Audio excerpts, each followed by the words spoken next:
Margot? Tá me ouvindo? Não é possível.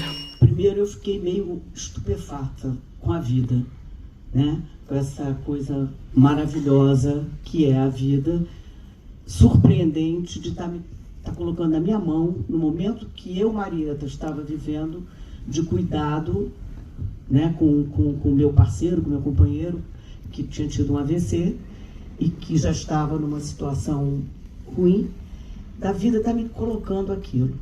É muito, para falar sobre essa questão, falar assim objetivamente, é um pouco complicado. Eu poderia falar assim, eu fiz uma pesquisa, vi um filme do Anthony Hopkins, com meu pai, eu vi um filme com Donald Sutherland, fantástico, tem um filme espanhol também que é maravilhoso, entendeu? Fiz algumas pesquisas, documentários, o Google está cheio, por exemplo, de coisas com gente com Alzheimer, desse descompasso, dessa sintonia que acontece na vida da gente. Eu convivi na minha casa com pessoas com Alzheimer, a minha sogra acompanhei há alguns anos esse processo todo. Então, acho que, como disse o André, ele está muito presente no universo social, está muito presente. Todo mundo sabe de alguma coisa aqui, outra coisa ali, e a gente acaba, né? Então, para fazer a personagem, obviamente, que tem essas camadas todas das quais eu já vivenciei, que eu investiguei, que eu experienciei, que eu falei com médicos, tem coisas assim, mas tem também como é que eu coloco o meu corpo? Porque entre a intenção e o gesto tem uma distância. Então, o trabalho de atuação também exige outros impulsos. Como é que eu vou colocar isso em cena? Obviamente que, se eu for contar a história toda de como chegou isso, e por que eu fui fazer esse filme, a história é muito longa, porque vai envolver, e ninguém vai entender o que eu vou falar aqui agora, envolve Vianinha, que é um autor de teatro, que escreveu Rasga Coração, Corpo a Corpo, Papa e Girte, um personagem que eu fiz no teatro agora, envolve Aderbal Freire, que estava casado, que todo mundo sabe a história dele, envolve a Covid que eu estava vivenciando naquele momento, saber também que eu estava doente e a gente ia filmar numa casa, no Alto Gávea, que a casa era para mim foi uma pousada maravilhosa, pós-Covid, quando eu vi que eu ia ser carregado, que eu não tinha que fazer esforço nenhum, me pegavam, me levavam para lá, me levavam para cá. Eu carregava, né? Difícil, né? Não, ser carregado pela Marieta, eu não preciso nem estudar personagens, é só se deixar. A mente para o roteiro nasceu em 2011, eu nem era roteirista ainda, mas meu avô ficou internado um mês, querendo morrer, pedia para morrer, e minha filha tinha acabado de nascer. Então estava um turbilhão lá de vida e morte, e o ciclo se encerrando e o outro começando.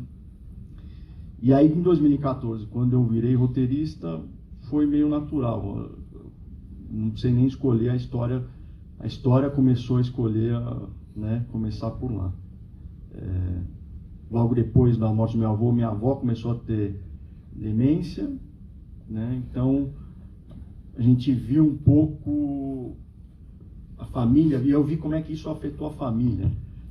O Alzheimer, além de tudo, todas as doenças são cruéis, né? Mas o Alzheimer tem ele é cruel, especialmente cruel, porque ele afeta muito a família e quem está perto é uma impotência de não conseguir. Não adianta, você pode se esforçar, amar quanto você quiser, que não vai.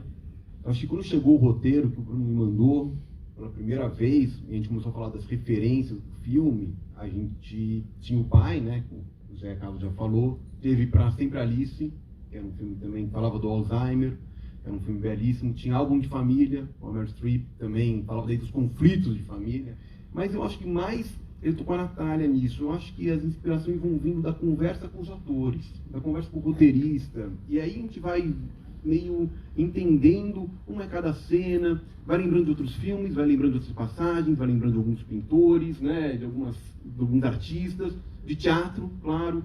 E aí a gente vai compondo a cena. Eu acho que é por aí.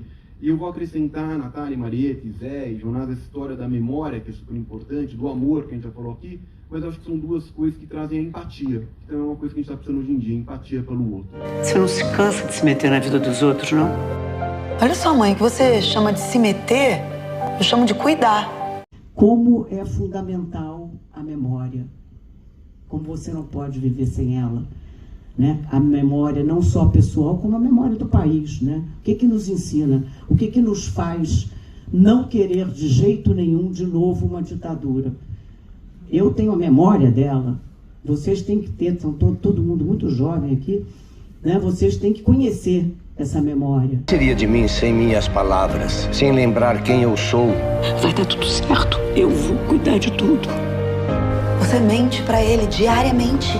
Tá errado isso. A pior mentira é a que a gente conta pra gente mesmo. E foi muito emocionante fazer. Mas para mim, particularmente, eu acho que a cena que eu entro no quarto e descubro que ela está mostrando ali a cortiça para ele com as fotos da Alicia, e porque de antemão, assim, eu não gosto da postura da Francine.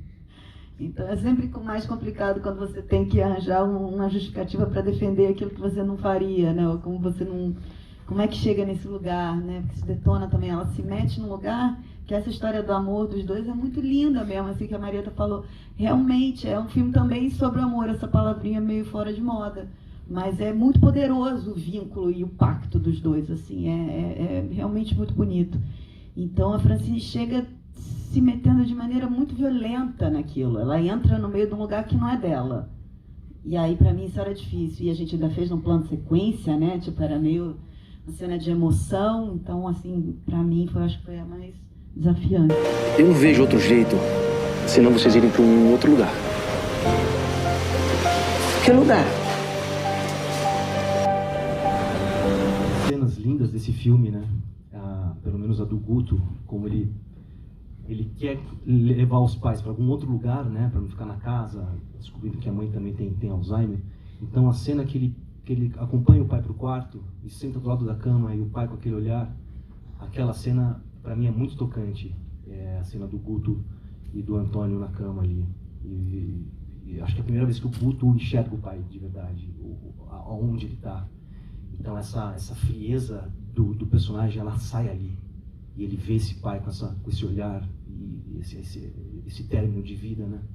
Então para mim é uma cena que foi bem impactante, assim, boa de viver ali. E essa retomada nossa do cinema, da cultura em si, esse filme, acho que ele vem com muita força e com muita importância, não só para o cinema nacional, mas com o assunto em si, que é família, que isso sim é família, é amor e o cuidar do próximo, né, com demência ou não, mas a gente tem que dar valor aos nossos pais, à nossa família. E que venham muitos mais filmes para mostrar para o público o que é família de verdade. Para mim, a questão da memória é uma questão muito importante, simbolicamente falando. Eu acho que a gente vive num momento onde a gente está com uma quantidade muito grande de informação. Isso faz com que a gente tenha cada vez menos consciência, não só das histórias pessoais, de quem nós somos, como de quem nós somos como sociedade, de quem nós somos como país, de quem nós somos como humanidade. Então, ainda que falando de um assunto objetivo, que é uma doença real, que é o Alzheimer, que também é uma questão importante de ser discutida, eu acho que a possibilidade de, simbolicamente, poeticamente, a gente poder refletir sobre o quão constituinte é a memória da nossa identidade, o quanto a gente precisa estar atento a quem a gente é e a autonomia de quem a gente é. Eu acho que é um dos pontos assim, fundamentais do filme. As condições que a gente fez o filme, tem que ressaltar que foi muito especial, porque foi um filme feito, se não me engano, ainda na fase de derrocada, né, do cinema nacional. Não tinha volta ainda dos nossos mecanismos. Então foi um filme feito na coragem dos produtores. Então, para mim, como alguém falou aí, a arte cura. A arte realmente cura. Não só cada um de nós ajuda, né, como também um país, né? A gente tem que estar muito atento, porque a gente teve essa batalha toda, onde a arte foi colocada num lugar de desprezo absoluto, e a gente sabe que só através dela é que a gente se manifesta, que a gente se recupera e que a gente vai para adiante. Coisas que a gente ouve. Outras não.